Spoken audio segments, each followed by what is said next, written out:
Istana milik penduduk miskin. Ya, penduduk tidak berani melawan. Sebab Pak Kuyu yang berani melawan, dibunuh langsung di hadapan mereka. Biadab. Kompeni itu harus dihajar seperti mereka menghajar bangsa kita. Aku senang melihat kalian murid-muridku punya jiwa patriot, mengusir bangsa penindas. Tapi kalian harus sabar, karena semua itu harus dilakukan dengan perhitungan yang matang.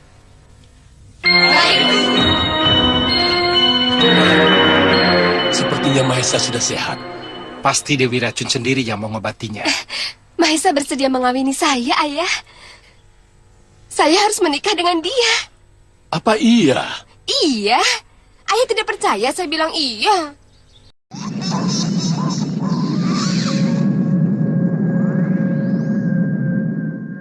Wah, beruntung sekali kalau kau mendapatkan Mahesa menjadi menantu kamu. Sebab calon menantumu itu katanya anak sembara. Ya, kalau benar Sembara yang akan menjadi besanku, aku terima dengan kedua tangan terbuka. Tapi benar atau tidak, kita belum tahu. Jangan-jangan anak penjual daun. Di awal episode ini, kita menuju pada Ki Gopala yang di saat itu sedang berada di sekitar wilayah Padepokan Dewi Racun untuk mengincar Mahesa. Mereka pun berencana untuk menculik Mahesa ketika malam telah tiba, sebab tidak mungkin mereka bisa mengalahkan Dewi Racun jika melakukannya secara terang-terangan. Sementara itu, di dalam padepokan, tampak Sawung, Bondan, Mahesa, Ranggardara dan murid Dewi Racun yang sedang mempersiapkan senjata mereka sebelum melakukan penyerangan ke markas kompeni. Mahesa pun juga sedang mencari pusakanya yang ditaruh di samping tempat tidurnya. Wanita murid Dewi Racun yang berada di situ pun kemudian menanyakan kepada Mahesa di mana senjatanya, dan Mahesa pun memperlihatkan tongkat berbalur kain yang ada di tangannya. Wanita itu pun menjadi bertanya-tanya apa keistimewaan tongkat butut seperti itu. Bondan yang melihat keadaan tersebut pun kemudian langsung tanggap dan menjelaskan pertanyaan wanita itu dengan penjelasan yang masuk akal. Apa istimewanya tongkatmu itu? Setiap orang kan punya keistimewaan. Mahesa punya kelebihan menggunakan tongkat. Kalau kamu dan Ranggardara mempunyai keistimewaan pedang. Kalau Sawung punya keistimewaan pisau. Kalau aku punya keunggulan Senjata apa yang kamu andalkan? kaki. Kaki? Iya, alat untuk langkah 1000. Lari. Sudah tahu tanya. Gendang. Bondan memang sangat pintar membaca keadaan. Ia pun bisa mencairkan suasana yang tegang sekalipun dengan celotehan-celotehan konyolnya, sehingga menghapus rasa penasaran gadis murid Dewi Racun itu kepada Mahesa dan senjatanya. Gadis itu pun kemudian memberikan pedangnya kepada Mahesa, namun pemuda itu menolaknya sambil tersenyum. Selanjutnya, Dewi Racun pun datang bersama dua muridnya yang lain untuk menanyakan tentang kesiapan mereka semua yang berada di ruangan tersebut. Semuanya pun menjawab sudah siap. Namun, gadis murid Dewi Racun itu pun memberitahukan gurunya bahwa hanya Mahesa yang persiapannya tidak meyakinkan. Sebab Mahesa hanya bersenjatakan sepotong tongkat kayu yang jelas sangat berbeda dengan yang lain yang benar-benar menggunakan senjata asli seperti pedang. Hal itu membuat Mahesa, Bondan dan Sawung menjadi sangat tegang karena kemudian Dewi Racun juga menjadi penasaran dengan senjata Mahesa tersebut. Masa iya hanya sepotong tongkat kayu yang akan dijadikan senjata?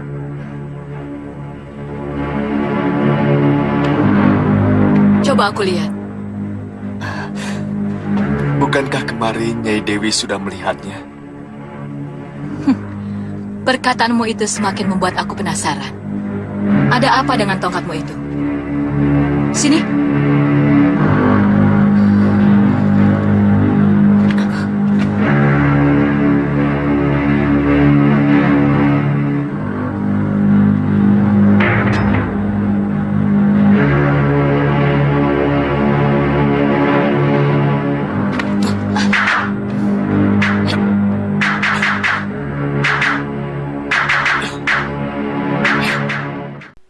Untuk kali ini, Maisa memang sangat pintar dalam melindungi pedang malaikat.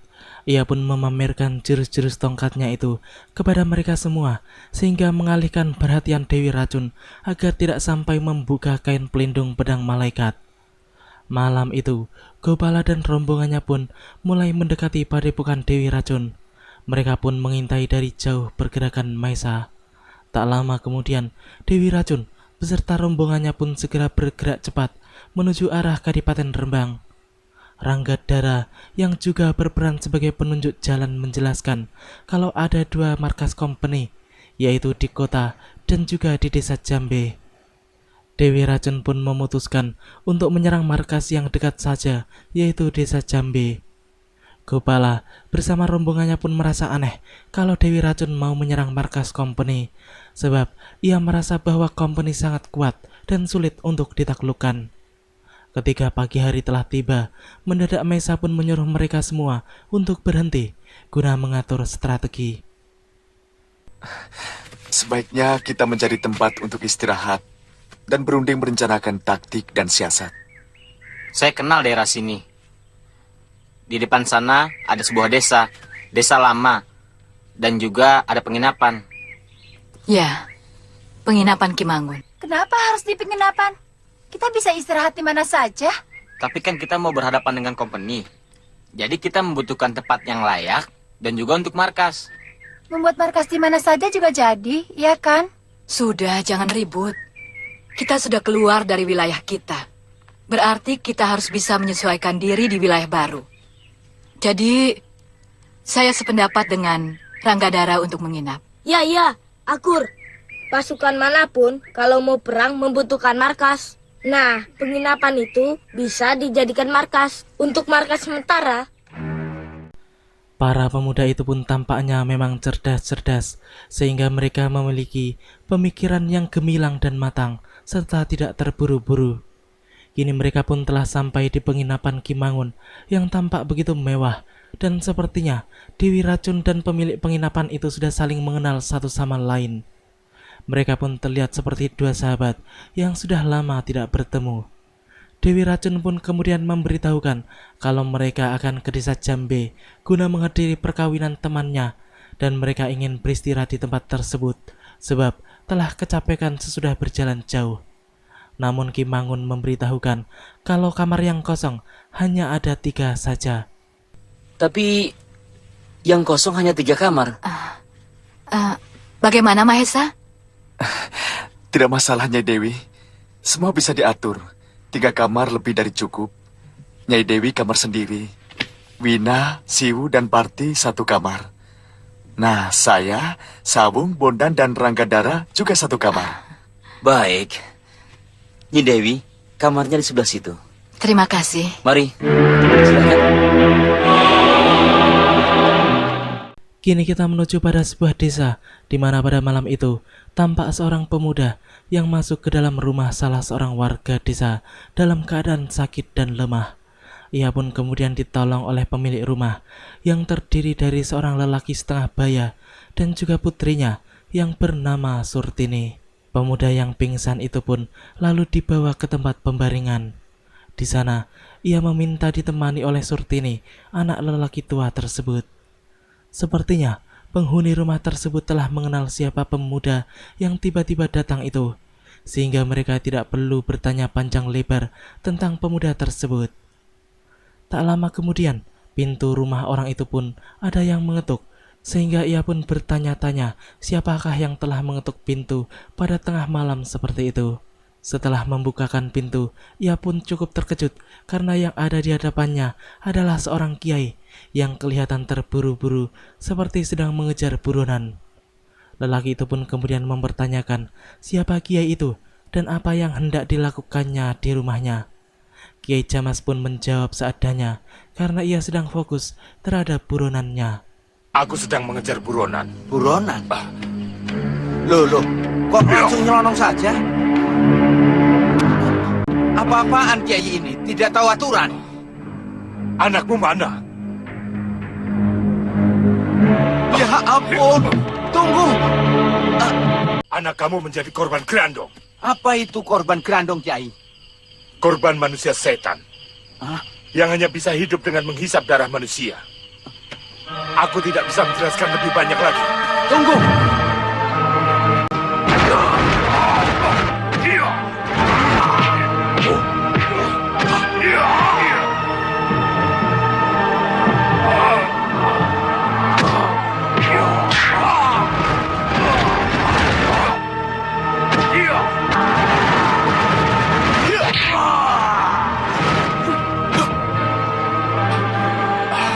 Bagus jiwa.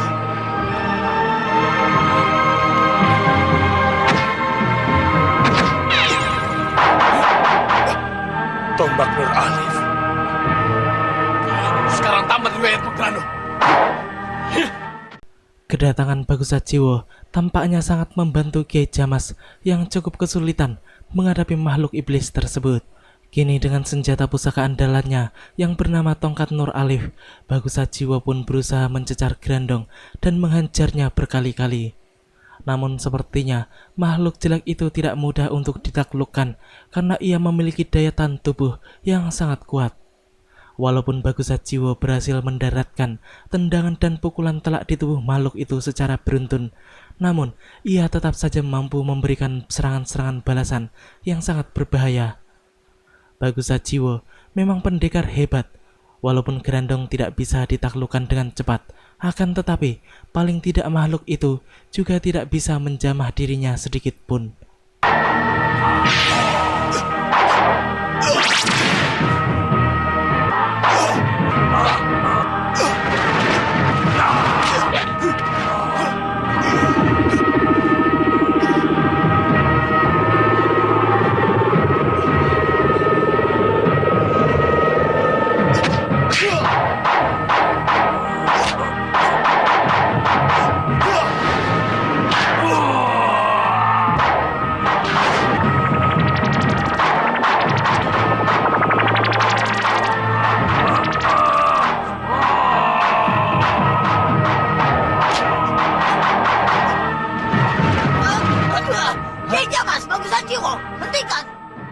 Ya, mak lampir pun tiba-tiba muncul ketika Bagus Sajiwo berhasil mengalahkan Grandong. Wanita licik itu pun langsung mencekik ayah Surtini dan menggunakannya sebagai sandera agar Bagus Sajiwo dan Kiai Jamas menghentikan serangannya kepada Grandong. Si lampir pun menyuruh keduanya untuk mundur menjauhi si Grandong sebelum ia melepaskan ayah Surtini. Setelah mundur beberapa langkah, Kiai Jamas pun menyuruh si lampir melepaskan orang tersebut. Namun, nenek setan itu pun kemudian meminta agar Grandong dibiarkan pergi dengan selamat.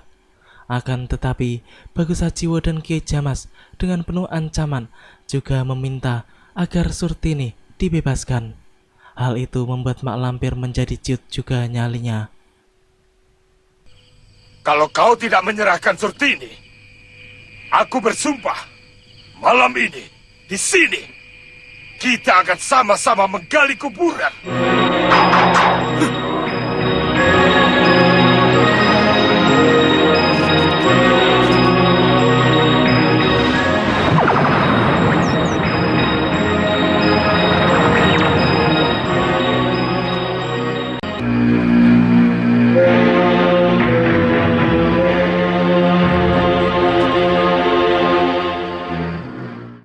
Ternyata mak lampir sangat takut dengan ancaman Kiai Jamas, sehingga Surtini kini bisa kembali dengan selamat. Setelah memeriksa denyut nadi gadis tersebut, Kiai Jamas pun langsung membebaskan Grandong, dan ia pun menyuruh mak lampir untuk segera melepaskan ayah Surtini.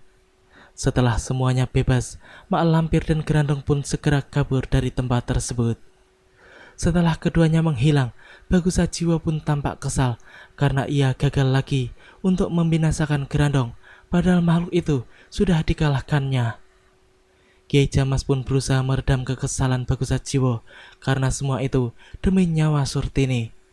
Mungkin lain waktu mereka bisa kembali membinasakan Grandong. Ketika mereka baru saja hendak beranjak pergi, kini di hadapan mereka pun muncul Panglima Kumbang. Kala Gondang, Kiai Ageng Bantaran dan Kiai Jauhari ditangkap mak lampir. Kala Gondang bisa ditangkap oleh mak lampir. Itu bagaimana ceritanya? Rupanya Dia kena batunya, Kiai. Apa Sembara sudah tahu? Justru berita ini saya terima dari Sembara. Tadinya dia mau pergi mencari mak lampir, tapi saya cegah. Karena dia sendiri sedang punya masalah. Ada apa? Sekarang ini para pendekar sedang mengincar Sembara dan keluarganya. Karena diduga menyimpan pedang malaikat. Kalau begitu, tugas kita lah yang harus menyelamatkan Kalegonda. Ayo, kita datangi sarang mak lampir. Dan sekalian kita tangkap si Grandong. Kau kira gampang memasuki wilayahku? Mak Lampir yang mengetahui kalau Ki Jamas, Bagusajiwo dan Panglima Kumbang akan menyerang markasnya pun langsung memerintahkan para anak buahnya bersiap guna mencegat mereka di tengah jalan karena ia tidak ingin ketiga orang itu bisa sampai ke markasnya. Selanjutnya, mereka pun telah sampai pada sebuah hutan perbatasan wilayah markas Mak Lampir. Mereka pun berniat untuk mencegat ketiga musuhnya itu di tempat tersebut. Akan tetapi, Mak Lampir pun tidak ikut turun tangan langsung. Namun, ia justru menyuruh murid-muridnya itu guna menghadapi ketiganya. Sedangkan ia sendiri akan mengintai dari jauh. Tak lama kemudian, Ki Jamas, Bagusajiwo dan Panglima Kumbang pun tiba di tempat yang mereka inginkan. Lalu mereka pun segera mencegatnya. Di antara kedua belah pihak pun tampak saling mengejek dan perang mulut sebentar. Sebelum kemudian terjadilah pertarungan besar di antara mereka.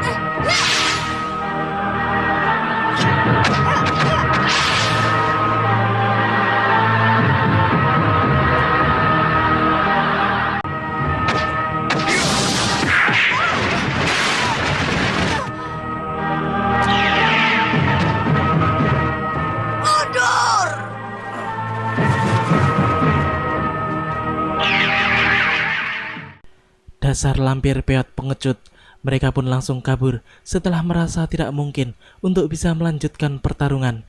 Karena kalau sampai orang-orang golongan putih itu mengeluarkan ajian pamungkasnya, maka mereka semua bisa binasa di tempat tersebut. Kini kita kembali lagi pada Dewi Racun, di mana pada saat itu tampak wanita tua itu sedang bercakap-cakap dengan Ki Mangun. Sepertinya ia sudah berterus terang kepada lelaki itu tentang tujuan utamanya atau tujuan sebenarnya ia dan rombongannya berada di tempat tersebut, yaitu untuk menyerang markas company yang berada di desa Jambe. Ki Mangun ternyata juga seorang patriot sejati yang dahulu pernah berjuang bersama Dewi Racun menghadapi Belanda. Untuk saat ini, ia sudah menjadi pengusaha, namun bukan berarti dirinya berhenti berjuang demi bangsa dan negara, akan tetapi ia kini berjuang dengan cara yang halus. Memang sekarang aku tidak menyerang company secara terang-terangan. Tapi aku masih bisa melakukannya dengan pikiran, merancang taktik dan siasat. Baik. Tunjukkan bagaimana caranya aku dan orang-orangku masuk ke markas itu. Aku akan mencoba menghubungi orang-orangku yang bekerja di markas company itu. Oh ya? Orang-orangmu sebagai mata-mata? Atau hanya bekerja mencari nafkah? Selain mencari nafkah, aku manfaatkan jadi mata-mata, supaya aku bisa mengetahui setiap perkembangan yang terjadi. Berapa orang, Ki? 4 orang. 3 laki-laki sebagai tukang sapu, tukang kebun, tukang mengurus kuda. Yang perempuan jadi tukang masak. Di sisi lain, tampak Mak Lampir yang sedang bersama para anak buahnya sedang berunding tentang pergerakan Ki Jamas dan kawan-kawannya yang semakin mendekat menuju markas mereka. Murid-murid Mak Lampir itu pun menyatakan bahwa mereka sudah kapok dan tidak ingin lagi berhadapan dengan ketiganya yang menurut mereka bukanlah tandingannya sama sekali. Mak Lampir pun mengatakan bahwa jika dirinya ikut turun tangan ketika itu, maka belum tentu mereka akan menang melawan Ki Jamas ataupun Bagus Arjiwo. Sementara itu, Ki Mangun yang kini telah bergabung pada rombongan Dewi Racun pun tampak sedang bergerak menuju markas company di desa Jambe. Mendadak saja, Sawung dan Maesa melihat sesosok wanita yang tidak asing bagi mereka, yaitu Puspita. Mereka pun tampak berhenti semuanya dan mendengar penjelasan Sawung tentang siapa gadis itu sebenarnya. Maesa yang ketika bertemu dengan Puspita dalam keadaan sakit pun tampak lupa-lupa ingat dengan wanita tersebut. Dewi Racun pun kemudian mendekati gadis itu dan melemparkan beberapa pertanyaan mengapa ia ingin bunuh diri. Puspita pun menjelaskan hubungannya dengan Maesa bahwa pemuda itu pernah berjanji untuk mengawini dirinya. Sedangkan Maesa sendiri yang mendengar pernyataan dari Puspita pun menjadi sangat terkejut karena ia merasa sama sekali tidak pernah berhubungan dengan wanita itu. Ya, benar saja, memang Maesa tidak pernah mengatakan apa-apa kepada Puspita karena dahulu yang mengatakannya adalah anak Basir alias Bondan. Namun tujuan Bondan adalah hanya untuk keselamatan Maesa ketika itu. Sawung, apa pernah saya berjanji untuk mengawini Puspita?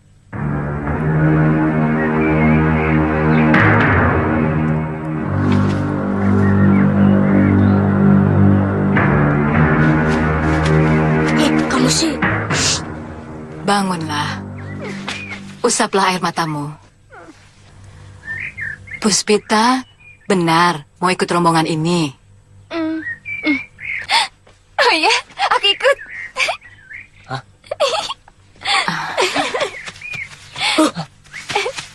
Mahesa, kamu tidak keberatan kan aku ikut? Terima kasih Mahesa, kamu orang yang sangat baik. Kau boleh ikut, tapi dengan satu syarat Puspita. Apa syaratnya? Pertama, kau harus mengakui aku sebagai pemimpinmu. Kau harus patuh dan setia padaku. Bagaimana? Sanggup? Sanggup? Kedua, kau bersedia mati demi cintamu. Bersedia? Dan yang ketiga, kau tidak akan berkhianat. Karena orang yang memuja cinta, yang dianut adalah kejujuran dan kebenaran. Kau bersedia? Iya, bersedia. Ya, bagus. Mari ikut. Aku akan menguji kesetiaanmu dengan bukti. Demikianlah alur cerita di episode kali ini. Nantikan kelanjutan kisahnya di episode yang akan datang.